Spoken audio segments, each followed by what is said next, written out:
Je vais vous montrer. Ben, premièrement, j'ai débité un petit peu ma boîte en morceaux un peu plus petits pour en faire de plus nombreux.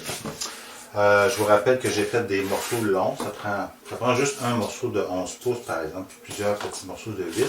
Mais pour les morceaux de 11, comme ma boîte avait des petits côtés, j'étais obligé de les faire dans des grands morceaux.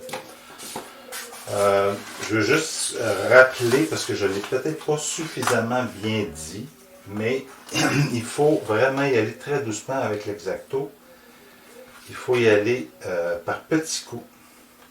Donc j'ai marqué ici, je vais en faire deux de suite, là.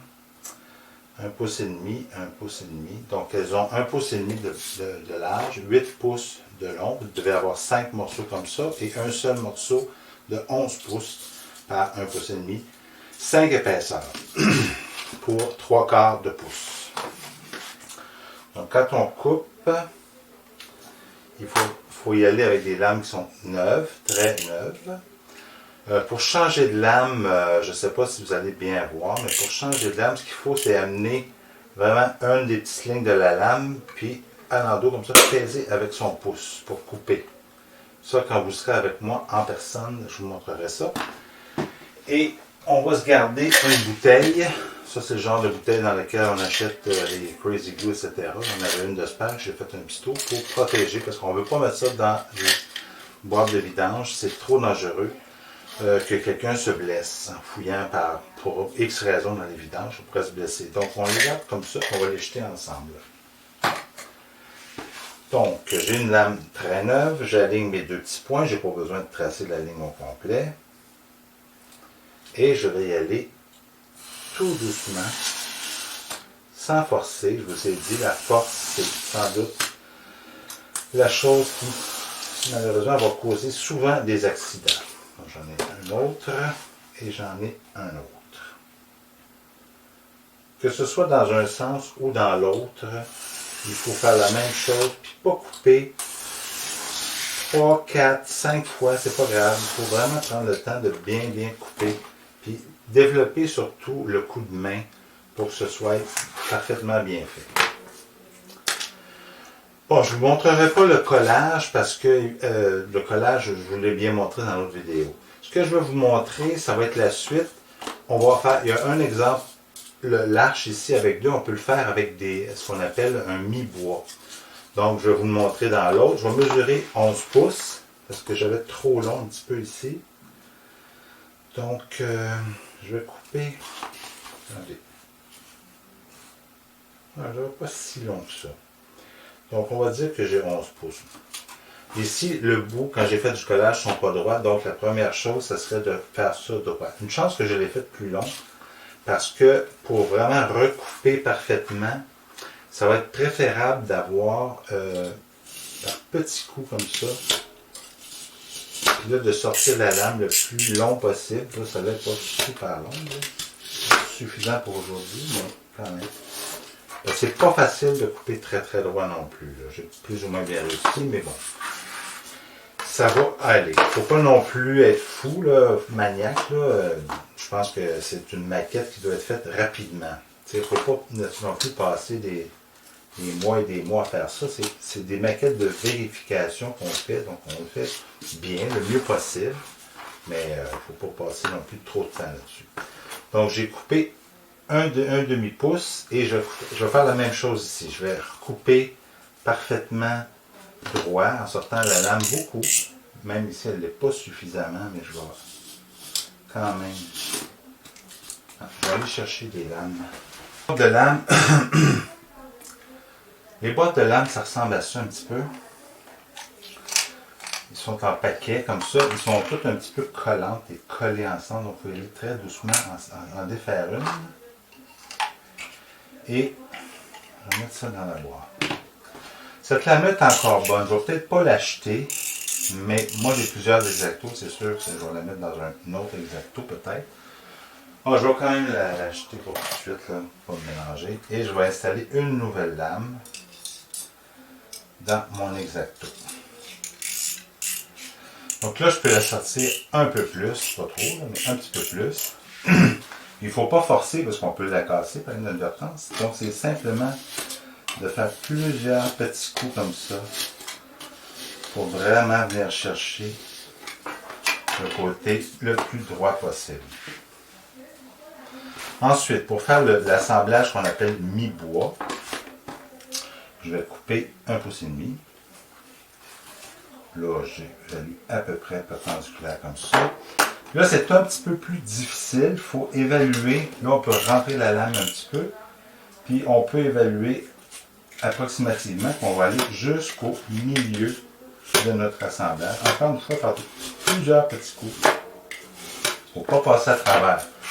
Parce que là, ici, la vue en haut va mieux montrer. Il faut que j'aille à peu près au milieu du bois, comme ça. Du bois. De mon assemblage de carton.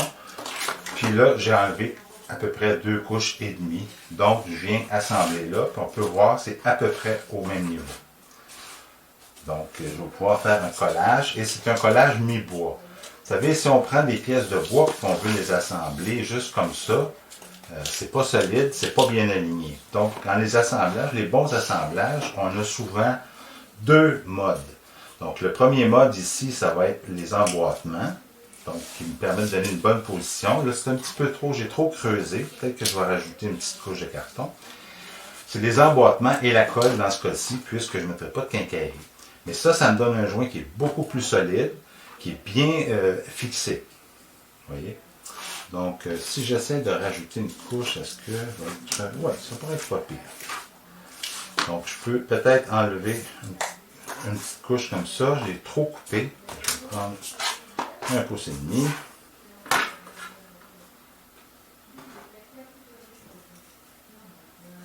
Ça, c'est une question d'habilité et d'habitude. Hein. Là, je l'ai fait en démonstration peut-être un petit peu plus rapidement. Mais je recommencerai si je voulais vraiment faire un bon travail. Mais en collant comme ça, puis en collant comme ça ici, vous voyez, je suis un petit peu plus haut que prévu. De toute façon, je n'avais pas fait un beau joint non plus là. Je vais peut-être en profiter pour reprendre mon petit joint ici. Vous savez, le travail qu'on fait là, c'est sûr, c'est pas un travail que vous feriez à l'X-Acto, mais ça peut se faire avec une scie à dado, avec une toupie, ou peut-être d'autres outils qu'on vous montrera dans l'atelier.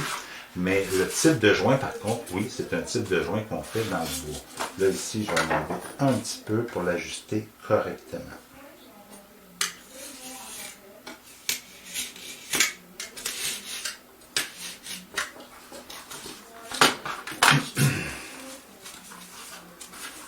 C'est pas si mal. Donc, si je colle ça, j'aurai vraiment un joint très solide et très beau. Un assemblage qu'on appelle mi-bois. Là, je ne sortirai pas la colle pour tout de suite vous montrer ça, mais vous pouvez bien penser, encore une fois, je pourrais utiliser un livre ou quelque chose pour presser, mais je ferai le deuxième joint pour tout assembler comme il faut avant. Un autre type de joint, ou une autre façon que vous pourriez faire ce joint-là, je vais couper, j'ai mes deux bandes, je vais me couper une troisième bande, ou plutôt plusieurs autres bandes. Je vais me refaire des bandes de 12 pouces. Donc, c'est un peu la même chose, là. Là, je vais vous faire une démonstration, comme on l'a fait la dernière fois, c'est-à-dire que je pourrais faire un collage comme ça ici, et comme ça. Mais, je pourrais aussi tout de suite décider de prendre, par exemple, les deux couches ou 2 couches et demie. C'est là que c'est difficile à faire, là. Mais je pourrais, si je faisais plutôt 4 couches, là, je vais recommencer. Un autre joint qu'on peut faire aussi, qui peut être très intéressant, puis vous pourriez l'essayer pour la plus petite partie, là, avec les 888. Je vais le faire en démonstration bientôt, soyez sûrs. Là. Mais ça serait d'avoir un enfourchement. Alors là, je vais prendre les multiples, un enfourchement multiple. Alors, ce que je ferais à ce moment-là, je vais prendre par exemple les deux du milieu, les 2 couches du milieu. Puis je vais enlever le 1,5 pouce tout de suite sur 2 couches qui sont les couches intérieures. Voilà, je bouge par exemple. Si en fait 2 en même temps, soyez certain de vraiment pas bouger. Là. Donc, faisons plus pour ne pas trop forcer. Voilà. Puis là, ben, on va l'aligner comme ça, comme ça.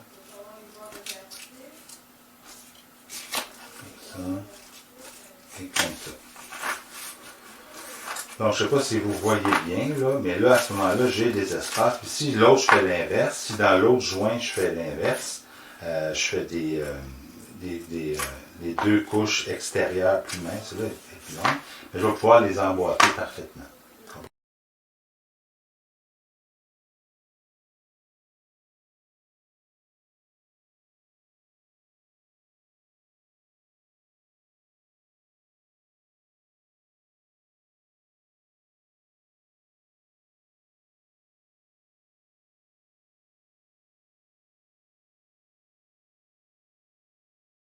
En haut, on le voit bien ici.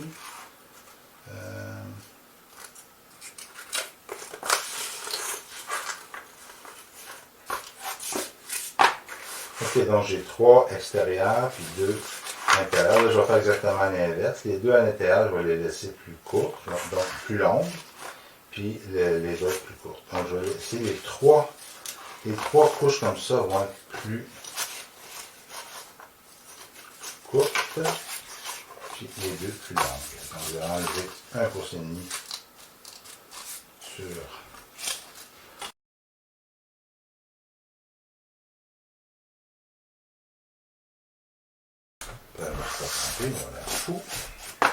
Voilà. Donc, je peux faire un enfourchement multiple, qui est un autre beau joint. Hey.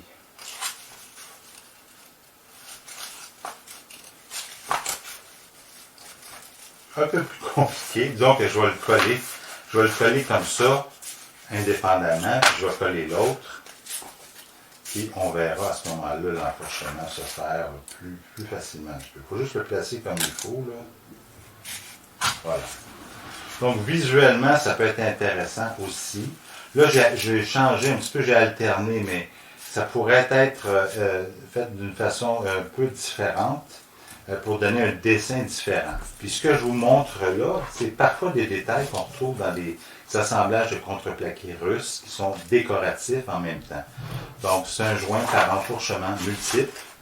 Et puis c'est aussi très solide parce qu'évidemment on augmente de beaucoup la surface de collage et ça nous permet d'avoir beaucoup de force et de positionnement, comme je vous l'ai dit. Il y a 2 choses dans les assemblages, et de donner une position et donner une méthode. Ça peut être une quincaillerie ou de la colle, mais on utilise 2 modes d'assemblage en même temps, ce qui donne beaucoup plus de force. Bon, je vais jouer avec, là. Vous avez compris le principe.